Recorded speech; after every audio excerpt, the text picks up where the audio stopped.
بنو امیہ کا سب سے حسین بادشاہ سلیمان بن عبد الملک، سب سے حسین، 42 سال کی عمر، جوانی، اس کی میت کو قبر کے قریب کیا گیا تو ہلنے لگا تو اس کے بیٹوں نے کہا ہمارے ابا زندہ ہیں، وہ سکتہ ہو گیا ہے، زندہ ہیں۔ عمر بن عبدالعزیز رضی اللہ رحمت اللہ علیہ فرمانے لگے ارے بھتیجو زندہ نہیں ہے، قبر کا عذاب جلدی شروع ہو گیا ہے، بل عجل اللہ بالعقوبہ، چھپاؤ، جلدی چھپاؤ۔ عمر بن عبدالعزیز جس تخت پر بیٹھے اس پر سلیمان تھا، اس پر ولید تھا، اس پر عبد الملک تھا، ان تینوں نے اپنے من کو راضی کیا، عمر بن عبدالعزیز نے اپنے رب کو راضی کیا۔ جب عمر بن عبدالعزیز کا وقت آیا مرنے کا تو انہوں نے بلایا رجا بن حیوہ سے، فرمایا کہ میں نے عبد الملک بن مروان، چاچا بھی تھے سسر بھی تھے، ان کی بیٹی فاطمہ سے شادی ہوئی تھی، میں نے اس کو قبر میں اتارا، کفن کی گرہ کھول کے دیکھا تو اس کا چہرہ قبلے سے ہٹ چکا تھا، رنگ کالا سیاہ پڑ چکا تھا۔ عبد الملک بن مروان گورا چٹا تھا، یہ جگہ سرخ تھی، کالا۔ پھر میں نے ولید کو قبر میں اتارا، اس کا بیٹا 10 سال حکومت کی، اس نے 21 سال حکومت کی، اس نے 10 سال کی، ولید بن عبد الملک۔ میں نے اس کے کفن کی گرہ کو کھول کے دیکھا تو اس کا رنگ سیاہ ہو چکا تھا اور قبلہ کی طرف سے چہرہ پھر چکا تھا۔ پھر اس سلیمان کا واقعہ تو ابھی سنایا، پھر اس سلیمان کو قبر میں اتارا اور اس کے کفن کی گرہ کو کھول کے دیکھا تو اس کا چہرہ قبلے سے ہٹ چکا تھا۔ اب میں جا رہا ہوں، مجھے دیکھنا۔ پہلے تینوں نے حکومت کی پوجا کی اور عمر بن عبدالعزیز نے اپنے اللہ کی پوجا کی۔ انہوں نے ایک بڑا عجیب خطبہ دیا جب خلیفہ بنے، اے لوگو،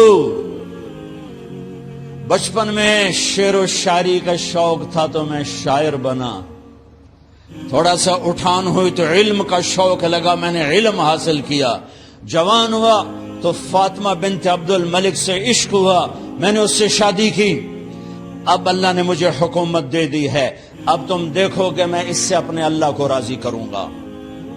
ہمارے حکمران تو ووٹ سے آتے ہیں اور چلے جاتے ہیں 4-5 سال کے بعد، ان کی وراثت میں حکومت آ رہی ہے اور 3 بر اعظم پر حکومت ہے، اور ایسا روب و دبدبہ ہے بنو امیہ کا، کوئی ان کے سامنے سر نہیں اٹھا سکتا، اور یہ بندہ 2 سال 2 مہینے 3 بر اعظم میں زکوٰۃ لینے والا کوئی نہ بچا، 3 بر اعظم میں سوال کرنے والا کوئی نہ بچا، 3 بر اعظم میں ظالم کوئی نہ بچا، 3 بر اعظم میں مظلوم کوئی نہ بچا، لیکن خود کیسا رہا؟ گھر آئے، فاطمہ بڑے اچھے دن گزرے ہیں، اب امتحان ہے، میں تیرا حق نہیں ادا کر سکوں گا، طلاق لینی ہے میں حاضر ہوں، ساتھ دینا ہے تو میرے اپنے حق معاف کرو، اپنے حق معاف کرو۔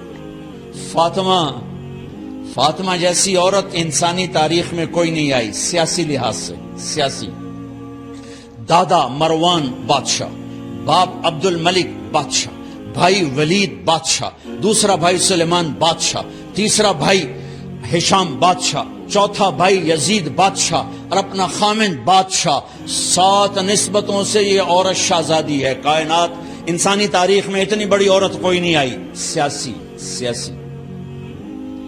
فاطمہ کہنے لگیں عمر، میں نے سکھ کے دن تیرے ساتھ گزارے ہیں، دکھ میں تجھے چھوڑ کے نہیں جاؤں گی، جو میں نے اپنے سارے حق معاف کیے۔ پھر حضرت عمر بن عبدالعزیز کی راتیں اور دن کیسے گزرے؟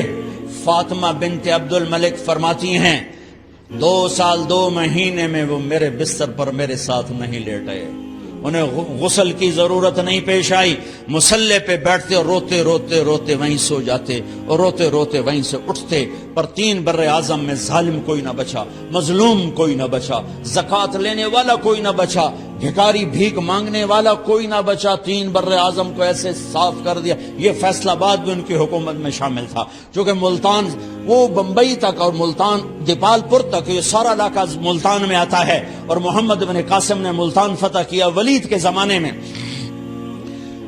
اپنی حکومت کو اللہ کی رضا کے لیے استعمال کیا۔ کیسے استعمال کیا؟ سارے مال فاطمہ کا سارا زیور بیت المال میں ڈال دیا، تنخواہ پہ آ گئے، عید کا موقع آیا، بچوں نے ماں سے کہا، 12 بچے تھے، بچیاں 12 بچے بچیاں، ہمیں کپڑے لے کر دو، عید آ رہی ہے، ہر آدمی اپنے بچوں کے لیے کپڑے لے رہا ہے، ہمارے بچے بھی کہہ رہے ہیں کپڑے لیں، جاؤ بھائی لو۔ فاطمہ کے پاس عمر 3 بر اعظم کے بادشاہ کے بچے آ رہے ہیں، ماں جی عید آ رہی، کپڑے تو لے دیں، ابا سے کہیں کہ ابا سے بات کرتی ہوں۔ ابا تشریف لائے، خزانے لبالب بھرے ہوئے گندم کے ڈھیر کی طرح، کہ امیر المومنین بچے کپڑے مانگ رہے ہیں۔ فاطمہ میرے پاس تو پیسے نہیں، میں کہاں سے کپڑے لے؟ کہا مجھے بھی نہیں پتا کیا کروں۔ اس کے پہلے 3 حکمرانوں نے لوٹ مار کے بازار گرم کیے، ظلم و ستم کے پہاڑ توڑے، اور آج اسی خزانے پہ ایک شخص بیٹھا ہے جو اللہ کو راضی کرنے کے جھنڈے گاڑ رہا ہے۔ تو فاطمہ نے کہا آپ ایسا کریں، اگلے مہینے کی تنخواہ ایڈوانس لے لیں، اس سے میں اپنے بچوں کو کپڑے لے دیتی ہوں، اور گھر کا خرچہ میں مزدوری کر کے گھر کی روٹی چلا لوں گی۔ ارے اپنی تاریخ پڑھو، صرف ڈرامے ہی نہ دیکھتے رہ جاؤ، صرف گانے ہی نہ سنتے رہ جاؤ۔ اور بھی دکھ ہیں زمانے میں محبت کے سوا، راحتیں اور بھی ہیں وصل کی راحت کے سوا۔ انہوں نے اپنے بلایا وزیر خزانہ مزاحم، اپنا ہی غلام، ہاں بھائی مزاحم ہمیں بچوں کے کپڑے چاہیے، تو اگلے مہینے کی تنخواہ ایڈوانس مل جائے۔ وہ کہنے لگے امیر المومنین آپ مجھے لکھ کر دے دیں کہ آپ 1 مہینہ زندہ رہیں گے، میں آپ کو تنخواہ دے دیتا ہوں۔ عمر بن عبدالعزیز سر جھکایا، اٹھے، گھر گئے، فاطمہ میرے بچوں سے کہہ دو کہ تمہارا باپ کپڑے لے کے نہیں دے سکتے۔ اپنی تاریخ تو دیکھو،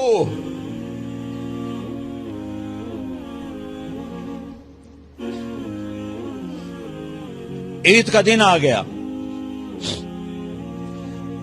خلیفہ وقت عید کی نماز پڑھاتے تھے، نمازیں بھی خلیفہ وقت پڑھاتے تھے۔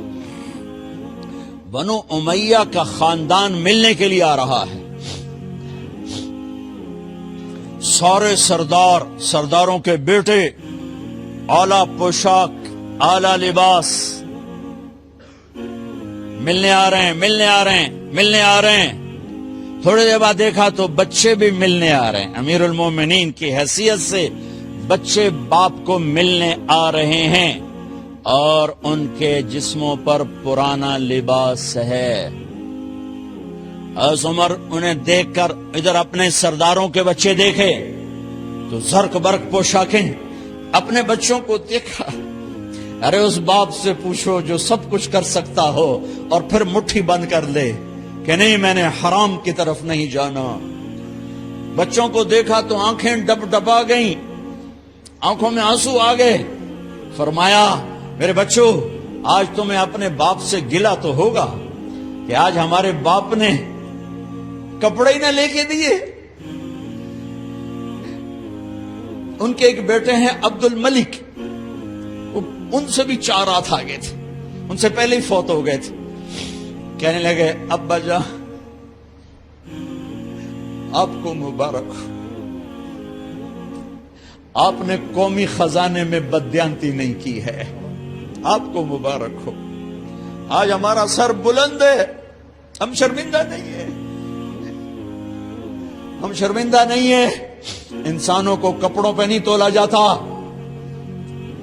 آج کا میرا دیس کا مالدار اتنا فقیر ہو گیا ہے، اتنا چھوٹا ہو گیا ہے کہ وہ اپنا تعارف کروانے کے لیے 50 لاکھ کی گھڑی لیتا ہے، 6 لاکھ کا جوتا لیتا ہے، آج کی بیگم اتنی چھوٹی ہو گئی ہے کہ اپنے قد کو بڑا کرنے کے لیے وہ 10 لاکھ کا ہینڈ بیگ لیتی ہے کہ دیکھو میرا بیگ 10 لاکھ کا ہے.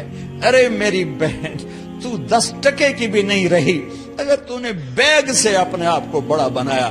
او میرے دوست، تو 2 ٹکے کا نہیں ہے اگر تو 10 لاکھ کے جوتے اور 50 لاکھ کی گاڑی سے اور 50 لاکھ کی گھڑی سے اگر تو بڑا بننا چاہتا ہے. ارے اس دھوکے سے نکلو. برینڈڈ کہاں جا رہے ہو؟ جب تم اپنی ذات میں بے قیمت ہو تو رب ذوالجلال کی قسم تمہاری گھڑیاں، تمہارے بیگ، تمہاری گاڑیاں، تمہارے بنگلے تمہاری عزت کو بڑھا نہیں سکتے. ابا جان، آج ہمارا ساڈا ایتھے سر آ گیا. سانو آج ساڈی عید ہو گئی کہ ساڈے ابے آج خیانت نہیں کی تھی. آج ہم خوشی سے بلند ہیں کہ ہمارے باپ نے بددیانتی نہیں کی. گھر میں تشریف لائے، کہنے کہ فاطمہ کچھ پیسے ہیں، میرا انگور کھانے کو جی چاہ. بس فاطمہ رونے لگی. فرمایا امیر المومنین خزانہ تو بھرا پڑا ہے، 1 درم کا بھی تیرا حق نہیں ہے کہ تو 1 درم لے کے انگور خرید لے.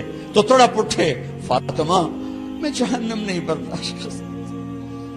او میرے بھائیو، جو دن رات سود میں پھنس چکے ہو، جو دن رات جوے شراب میں پھنس چکے ہو، کیسے اللہ کے سامنے سرخرو ہو کر کھڑے ہو گئے؟ فاطمہ، میں جہاں پہ منہ پہ ہاتھ کپڑا رکھا، دوپٹہ رکھا منہ پہ اور بات کریں، آپ نے پوچھا ارے کیا ہوا تمہیں، یہ منہ پہ کپڑا کیوں رکھتے ہو؟ تو خاموش ہو گئی. لیکن گھر کی خادمہ رو پڑی. کہا امیر المومنین، آج آپ کی بیٹیوں نے کچا پیاز توڑ کے اس سے روٹی کھائی، سالن کوئی. ارے مسردی دال ہی کوئی نہیں ہے، پیاز، کچے پیاز نہ روٹی. آج ساڈا مزدور جڑا کوئی نہ کوئی چٹنی بنا بند ہے. 3 بر اعظم دے بعد شادیاں دھیاں کچے وصلہ نہ روٹی بیٹھیاں کھاندیاں. اور میرے آج کا تاجر کہتا ہے جھوٹ نہ بولوں تو کاروبار کیسے. میرا افسر کہتا ہے رشوت نہ لوں تو گزارا کیسے کروں. تو عمر بن عبدالعزیز پھس پہ ہچکیوں کے ساتھ روئے کہ میری بچیوں، میں تمہیں بڑے اچھے کھانے کھلا سکتا ہوں اور میں جہنم کی آگ برداشت نہیں کر سکتا. بھائیو، اس بندے نے اپنے آپ کو ذبح کر دی، اللہ کو راضی کرنے کے لیے ذبح کر دی. اپنے ذات کو، اپنے جذبات کو، اپنے احساسات کو. جب گورنر ہوتے تھے نا تو حضرت فاطمہ کی ایک باندی تھی، ان سے انہیں عشق ہو گیا تو اپنی بیگم سے کہتے یہ باندی مجھے گفٹ کر دو. وہ کہتی میں نہیں کرتی. جب یہ خلیفہ بنے کئی دفعہ ان سے کہتے مجھے ہدیہ کر دو، مجھے دے دو. وہ کہتے میں نہیں دیتی. جب یہ خلیفہ بنے تو ان کی بیگم نے اس باندی کو نہلایا، خوبصورت زیورات سے سجایا، عالی شان میک اپ کیا اور اس کا ہاتھ پکڑ کے لائی. امیر المومنین، یہ آپ کی خدمت میں گفٹ ہے.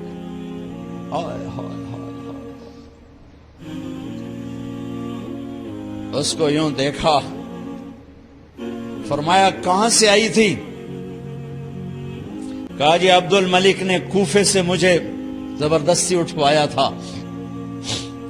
تو 2 آدمی بلائے کہ جاؤ اسے اس کے مالک کے پاس واپس بھیج دو. وہ کہنے لگی این وجدک علی یا امیر المؤمنین. امیر المؤمنین، آپ کا عشق کہاں گیا جو میرے ساتھ تھا؟ تو عمر کی آنکھیں بھر آئیں. کہا وہ پہلے سے بھی زیادہ ہے، لیکن تمہیں اللہ کے لیے قربان کرتا، میں اپنے عشق کو اللہ کے لیے قربان کرتا. ہاں اب اللہ نے صلہ کیا دیا. جب انتقال ہوا ہونے لگا تو بلایا رجا کو، جو میں بات پہلے چھوڑ کے ادھر ادھر ان کی تھوڑی سیرت بتائی کہ رجا اب میں مرنے لگا ہوں۔ عبد الملک کالا ہو گیا تھا، ولید کالا ہو گیا تھا، سلیمان کالا ہو گیا تھا۔ یہ کیوں کالے ہوئے تھے؟ یہ بے نمازی نہیں تھے، بدکاری نہیں کرتے تھے، کسی کی طرف ان کی میلی آنکھ نہیں اٹھی کبھی۔ یہ ظالم تھے، ظالم انسانوں کا خون پیا، مال میں خیانت کی، اس پر اللہ نے چہرے پھیر دیے۔ آج عمر بن عبدالعزیز جا رہا ہے کہ دیکھو میں جا رہا ہوں، مجھے دیکھو میرے ساتھ کیا ہوتا ہے۔ ان کا انتقال ہوا، ان کی میت قبر کے کنارے رکھی گئی اور اب نیچے اتارنا ہے۔ سلیمان کی میت کو اتارنے لگے تو ہلنے لگا اور عذاب قبر پہلے شروع ہو گیا۔ عمر کی میت کو جب قبر کے قریب کیا گیا، ایسے ہوا کا جھونکا آیا، ایک پرچہ ایسے لہراتا ہوا یوں آیا، یوں آیا، یوں آیا اور عمر کے سینے پر گر گیا۔ لوگ کٹھے ہو گئے، پرچے کو کھول کے دیکھا گیا تو اس پہ لکھا تھا بسم اللہ الرحمن الرحیم، براءۃ من اللہ لعمر بن عبد العزیز من النار۔ یہ پروانہ ہے اللہ کی طرف سے اس کے بندے عمر کے لیے کہ اسے جہنم سے نجات کی خوشخبری سنا دی جائے۔ آہا، مرنا ہو تو یوں مرو، اللہ ایسی موت دے دے۔ کہتے ہیں میں نے ان کو قبر میں اتارا، جب قبر میں اتارا تو کیا دیکھا؟ میں نے کفن کی گرہ کھولی تو چہرہ قبلے کی طرف فٹ اور یوں لگا جیسے 14ویں رات کا چاند قبر میں اتر آیا۔